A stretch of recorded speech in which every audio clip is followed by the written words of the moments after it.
Hi friends, ఈరోజైతే మనకు duplex house వచ్చేసి సేల్ వచ్చిందండి. Fully furnished.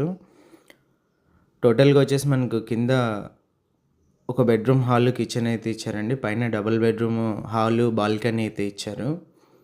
టోటల్గా ఫుల్లీ ఫర్నిష్డ్ అయితే ఉంటుంది. బ్యాంక్ లోన్ కూడా అవైలబుల్ ఉంటుంది. దీని ప్రైస్ వచ్చేసి మనకు 1,02,00,000 చెప్పారండి. ప్రైస్ నెగోషియేషన్ ఉంది. గేటెడ్ కమ్యూనిటీ వెంచర్ అయితే వస్తుంది. ఇది లొకేషన్ వచ్చేసి నందికొట్కూరు రోడ్లో అయితే ఉంటుంది. ఇంట్రెస్ట్ ఉన్న వాళ్ళు కాల్ చేయండి. డైరెక్ట్ ఓనర్తో అయితే డీల్ ఉంటుంది. మార్జిన్స్ లాంటి ఉండవు. మార్కెట్ ప్రకారం కమిషన్ అయితే ఉంటుంది. కర్నూలు టౌన్ సంబంధించి హౌస్, ప్లాట్ ఏదైనా సేల్ చేయాలనుకుంటే మా నెంబర్ని కాంటాక్ట్ చేయండి. ఫ్రీగా మన ఛానల్లో యాడ్ అయితే చేసి సేల్ చేయడం అయితే జరుగుతుంది. విజిట్స్ కూడా మేమే దగ్గరుండి అయితే చూసుకుంటాం. కస్టమర్ ఇంట్రెస్ట్ ఉండి ఓకే అన్నప్పుడు ప్రైస్ మీతోనే మాట్లాడిస్తాం ఓనర్స్తో. ఇంట్రెస్ట్ ఉన్న వాళ్ళు